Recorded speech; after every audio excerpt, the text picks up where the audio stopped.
I'm Matt McClean, and I'm at Ravencrest Chalet, and I am honored and privileged this week to lead the students through 1st and 2nd Timothy. And this book is one packed full of lots of great wisdom and revelation, but some controversial things as well. But as you go into the book, it's set up really well from the start, where it says, the goal of the instruction is love from a pure heart, a good conscience, and a sincere faith. For some men straying from these things have turned aside to fruitless discussions.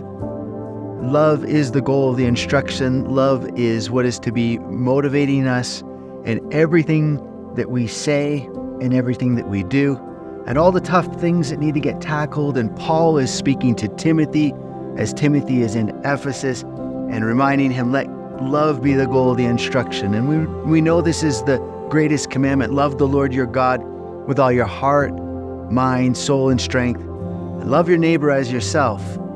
And so when you keep this in mind, it doesn't really matter what's standing in front of you, because the goal is always the exact same: to let God be released in that situation, being gracious and compassionate, slow to anger, abundant in loving kindness, and yet being truthful and being very strong and forthright in everything that he says and does. And one of the things that I'm challenged by in regards to this book is that if you read in Revelation, in chapter 2, it says that they got away from their first love. In fact, it says it this way: I have this against you, you have left your first love.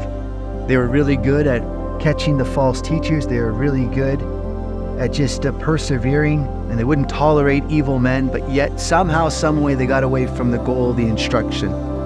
And you know, whenever we do that, because life gets complicated, gets messy, gets hard, and we get caught up in the wrong things, God is always calling us back to himself, and in that, his love and his grace and his mercy, and showing us the way in which he wants us to walk. As I read through the book of Timothy, I'm reminded about discipleship, because Paul is pouring into Timothy, Timothy's pouring into the church of Ephesus, and the church of Ephesus is to be pouring into their community in the surrounding area. Blessed to be a blessing. And every one of us, God has put us in a context where we're to be receiving, we're to be kind of bouncing off of the people that are around us, sharing iron, sharpening iron, if you will, and then pouring into another generation so that they would grow up and they would be carriers of the torch and go and share the gospel message powerfully and in a profound way. So I hope that finds encouragement for your soul today. If you've maybe been thinking about, what is my life to truly be about? How am I perhaps getting off track? And God will just simply say, come back to the goal of the instruction is love from a pure heart, sincere faith. Come back to Jesus Christ and let Jesus be your righteousness. Let him be everything that you need in every situation. This is Christ in you, the hope of glory, him working it out in and through you. So God bless you. Have a great day.